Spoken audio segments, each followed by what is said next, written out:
Thank you. What a blessing to be with you today. You know, the Word tells us when two or more are gathered in His name, He will be there. And there are more than two of us here today. What an incredible blessing to join each of you here at Liberty. You know, I think of the folks that have come to speak to you. You've had Donald Trump. You've had Willie Robertson. You've had Justin Bieber's mom. And now each of you came out and you discovered you got stuck with a lawyer.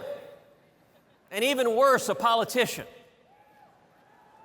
You know, I'm reminded of one time I was on an airplane, was sitting near the back, and over the loudspeaker came a page. And they paged Tom Cruise. And somewhat sheepishly, I came to the front of the plane and I said, I think possibly you might be looking for me. You have never seen so many disappointed flight attendants. So y'all are a little bit in that same boat. But I will say, you know, there are few things to keep you more grounded than being a parent. Heidi and I are blessed. We've got two little girls, Caroline and Catherine. Caroline is 5, Catherine's 3. Remember back a couple of years ago during the Senate campaign when Caroline was just 3 years old. It was one Saturday morning, about 6:30 in the morning, and I was on the telephone in our bedroom doing a radio interview. And Caroline had jumped out of bed, as she always does, and she ran into the bedroom to play with Mommy and Daddy. She threw open the door to run in, and Heidi, who was still in bed, jumped out of bed, went and grabbed Caroline, picked her up, took her to the living room, and said, not now, not now. Daddy is on a radio interview. And Caroline, at age 3, she crossed her arms, she stomped out, and she said, politics, politics, politics. It's always politics. Well, let me say, we are here today to talk about something a lot more important than politics. I'm here today more than anything to encourage you. To encourage you in your faith, to encourage you in freedom, to encourage you in standing up for the principles that define you. I want to start by sharing a very simple principle, which is that faith and freedom are intertwined. You know, I was moved by that last song, Pilgrim. It was incredible listening to the analogies drawn in that song between our journeys as Christians and the journey of America. They fled kings with oppressive hand. That's how that song started. And if you think of our nation, if you think of the pilgrims that came here, they were fleeing religious oppression and they were coming to the New World.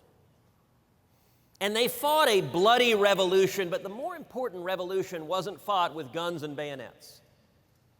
The more important revolution was a revolution of ideas. Number one, they said, for millennia,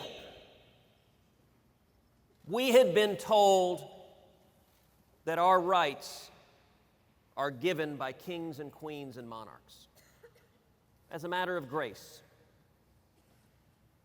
The framers of this country started with a radically different proposition, a proposition reflected in the Declaration. We hold these truths are self-evident, that all men are created equal and endowed, not by a king, not by a queen, not even by a president, endowed by their Creator with certain unalienable rights, that among these are life, liberty, and the pursuit of happiness. That proposition was radical, that our rights come from God Almighty, not from a king or queen or ruler on this earth. And secondly, for millennia, people had been told sovereignty resides at the top.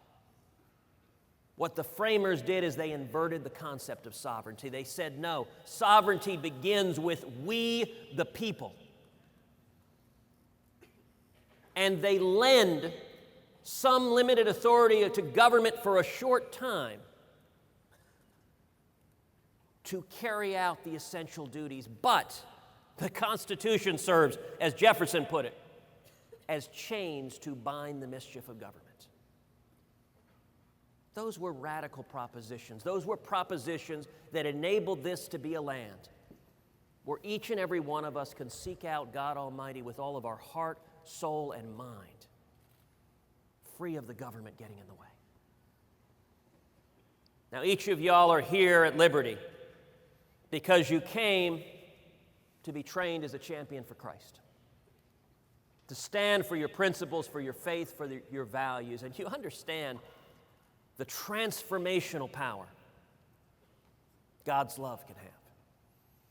I'm a graduate of Second Baptist High School in Houston, Texas, so I've had the wonderful experience of Christian education in my upbringing. Have seen firsthand. My wife Heidi is the daughter and granddaughter of Christian missionaries. As a little girl, she lived in Africa, in Kenya and Nigeria 2 different times, sharing God's love. Her brother, an orthopedic surgeon, was a missionary in Haiti. He was helping run one of the few hospitals that was standing after that tragic earthquake. You know, Scott tells a story of a nurse who was helping deal with all of the human tragedy after that earthquake, and the nurse, her son was trapped in a building that had collapsed. He was alive, but the building was collapsed, and she would go and visit him and talk to him through the rubble and pass in water. And about a day into it, the rescue crews came with a crane, and so she went there to see her son be rescued. And they wrapped the strap around the concrete beam and began lifting the beam. And it slipped and fell. And she watched as her son was crushed and killed. And this Haitian nurse, she went back to the hospital. And she put on her scrubs and went back to work. And Scott asked, he said, how can you be back here? You just saw your son lose his life in front of your eyes. And with a tear in her eye, she said, how could I not be back here? These people are hurting and they need me. That's what Christian love is about. That's the transformational power of what each of you are doing. But I want to say, secondly, just as the song Pilgrim described, these are troubled times, and religious liberty, the very first liberty in the Bill of Rights, the very first protection we have, has never been more imperiled than it is right now. You know, I've been blessed over the course of my career to have the opportunity to stand and defend religious liberty many, many times. When I was the Solicitor General of Texas, I was honored to defend the Ten Commandments monument that stands on the state capitol grounds. It's been there since 1961, until an individual plaintiff, an atheist, a homeless man, filed a lawsuit seeking to tear down that monument. And I was honored to defend that monument. We went all the way to the U.S. Supreme Court. And in front of the U.S. Supreme Court, we defended the Ten Commandments on the very last day of the last decision coming down from the court. By a vote of 5-4, the Supreme Court upheld the Ten Commandments monument.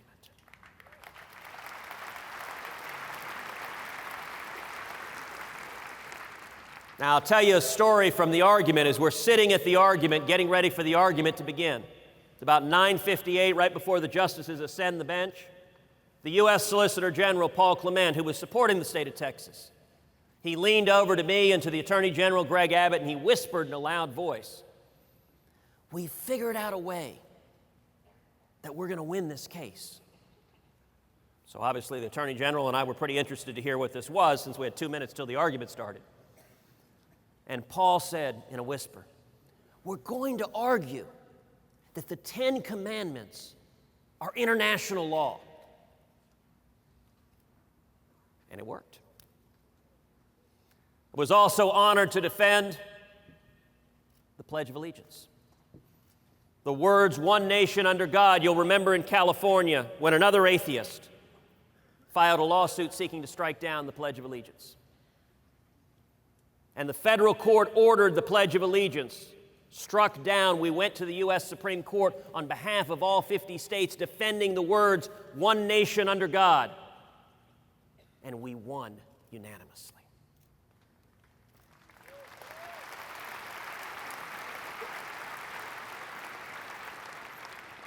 In private practice, I was blessed to represent over 3 million veterans, defending the constitutionality of the Mojave Desert Veterans Memorial, a lone white Latin cross erected over 70 years ago to honor the men and women who gave their lives in World War I. The ACLU had filed a lawsuit seeking to tear down that monument. The federal district court ordered the monument taken down. The Court of Appeals ordered the monument taken down. We went to the U.S. Supreme Court. And what the federal courts had said is that you could not gaze on the image of a cross on federal land. We went to the U.S. Supreme Court on behalf of over 3 million veterans defending the Mojave Desert Veterans Memorial, and we won 5-4.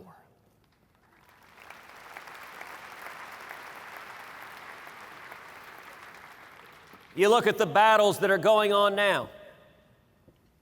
We've seen the IRS demanding of citizen groups, tell us what books you're reading.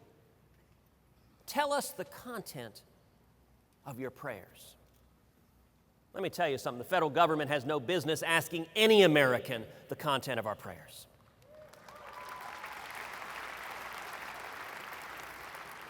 Although I wish they had responded, "Forgive them, Father, for they know not what they do." You know, we've seen in Alaska an Air Force chaplain who posted a blog post, said there are no atheists in foxholes.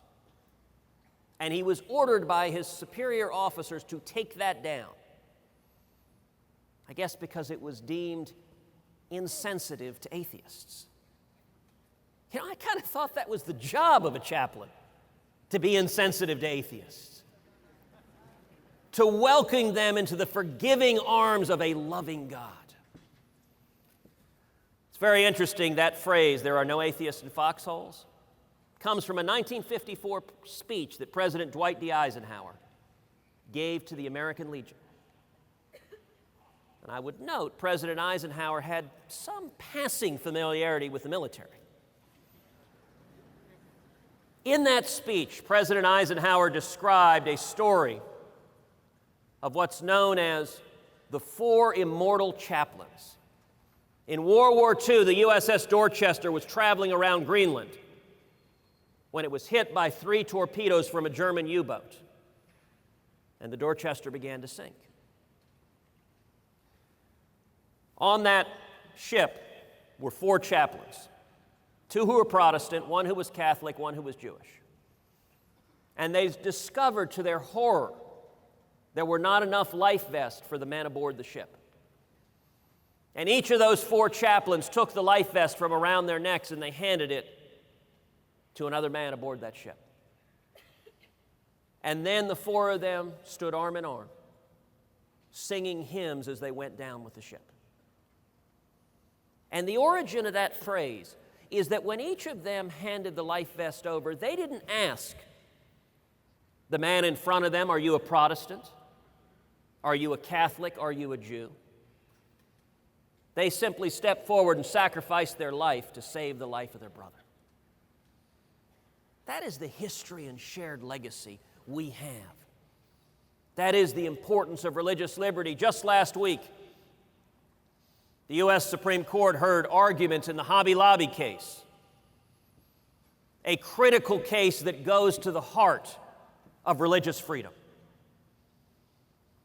This case is all about, if you listen to the media, they'll tell you this case is about whether people can access contraceptives. It has nothing to do with whether people can access contraceptives. There's no dispute in this country. Anyone who wants to use contraceptives is able to do so.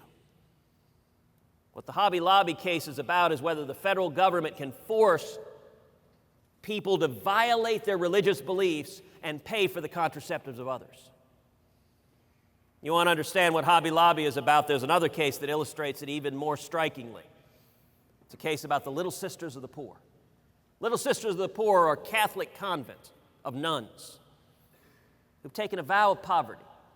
They spend their time caring for the poor, caring for the elderly, providing health care. And right now, the Obama administration is litigating against the Little Sisters of the Poor, trying to impose millions of dollars of fines because these Catholic nuns are unwilling to pay for contraceptive services for others that violate their religious faith. For a nation that was founded by pilgrims fleeing religious oppression, how through the looking glass have we gone that the federal government is now litigating against our citizens, trying to force us to violate our faith? Religious liberty's never been more under assault. But the third thing I want to say to you is we are called to action. As believers, we are called to actions, not to sitting quietly and hiding our faith under a bushel, but to stand and speak no matter what the consequence. You know, I'm reminded of one of the greatest leaders in the history of our nation, Dr. Martin Luther King, a pastor who spoke out against the grotesque injustice of racial discrimination in this country. And if you go and look at Dr. King's historic remarks in front of the Lincoln Memorial, his I Have a Dream speech, where he said, when the architects of our republic wrote the magnificent words of the Constitution and the Declaration of Independence, they were signing a promissory note to which every American was to fall heir. This note was a promise that all men, yes, black as well as white men, would be guaranteed the unalienable rights of life, liberty, and the pursuit of happiness. And indeed, if you look at the famous 1963 letter from a Birmingham jail, the opening words of that letter were, "My fellow clergymen." The letter from a Birmingham jail was a letter to pastors, calling them to stand for their faith and stand for justice. In that letter, Dr. King said, "I am in Birmingham because injustice is here. Just as the prophets of the 8th century BC left their villages and carried their 'Thus saith the Lord' far beyond the boundaries of their hometowns, and just as the Apostle Paul left the village of Tarsus and carried the gospel of Jesus Christ to the far corners of the Greco-Roman world, so am I compelled to carry the gospel of freedom beyond my own hometown. Like Paul, I must constantly respond to the Macedonian call for aid." We are called to action, and action when it's not easy. That was written from a jail cell. How many of us have been imprisoned for Christ? Y'all had the opportunity to hear from Name Abedini. And I know you're familiar with the tragic and yet inspiring story of Pastor Saeed Abedini, an American pastor from Idaho who is right now incarcerated in the nation of Iran for standing up and speaking his faith, for professing his Christian faith. He was incarcerated in the notorious Evin prison and then transferred, even worse, to the Rajai Sher, their death row. And I can tell you, in the midst of being imprisoned in an Iranian prison, none of us have ever experienced that. Pastor Saeed wrote back to his wife and said, even in prison, I have been able to lead some 30 fellow prisoners and guards to Christ.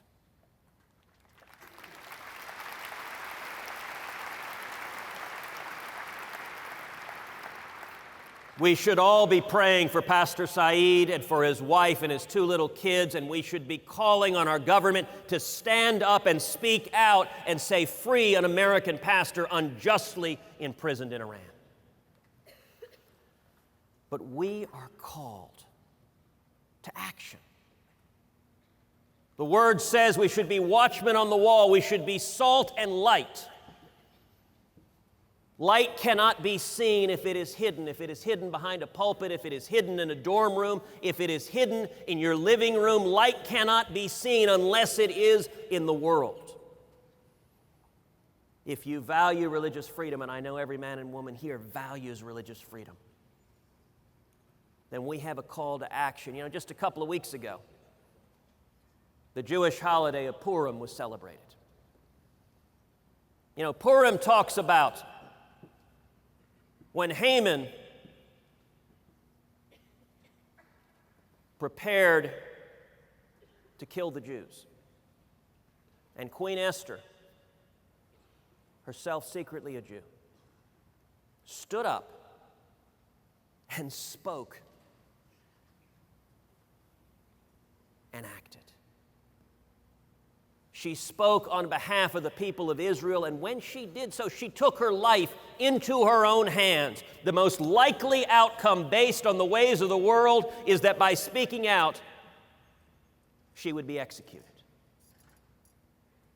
That was not a small step. That was a leap of faith. And yet Esther acted and saved the people of Israel. Well, let me tell you, each and every one of us are here. We are called to action just like Esther was. I have to tell you, I'm inspired.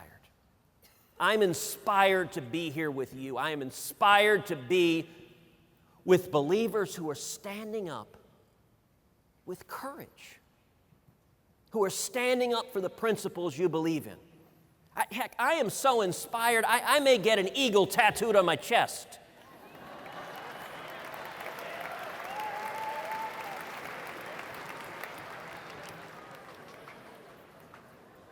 But you inspire me because, let me tell you something, the 10,000 people that are gathered here today and the thousands more that are online watching, you have the ability to change the state of Virginia.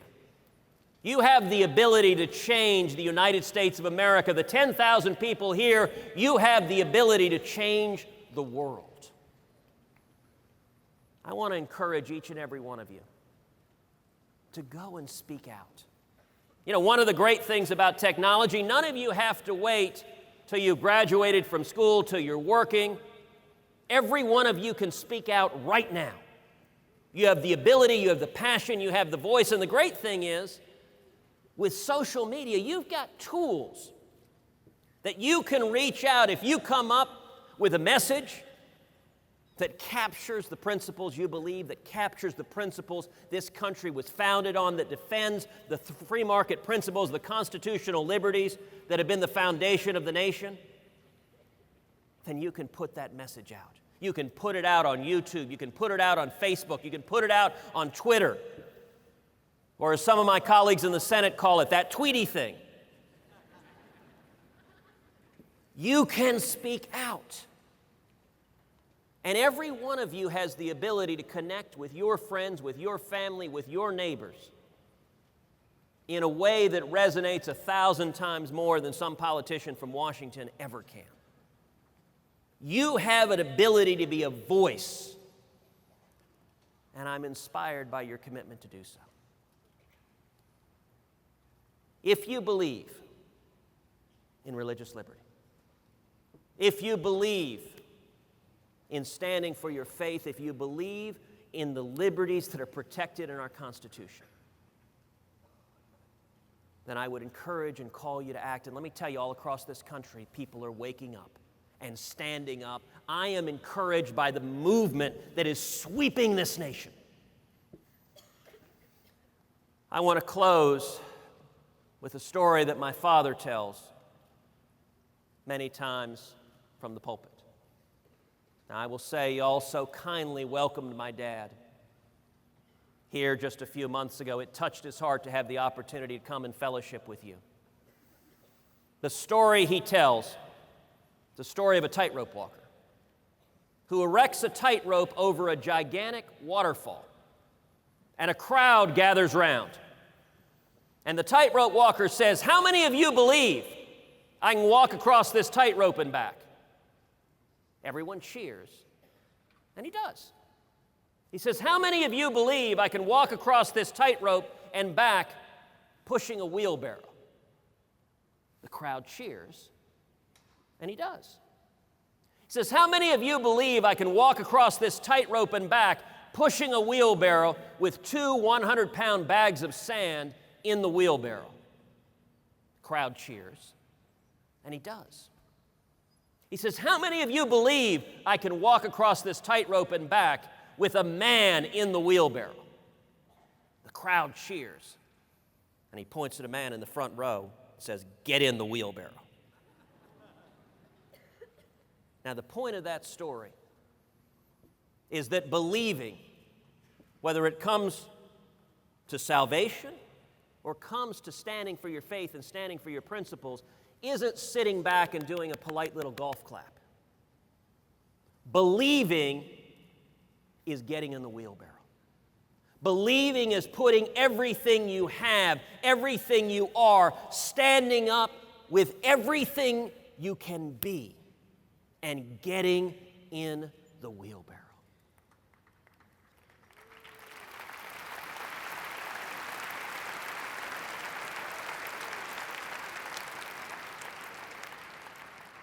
America was founded by men and women who got in the wheelbarrow, who risked everything for freedom.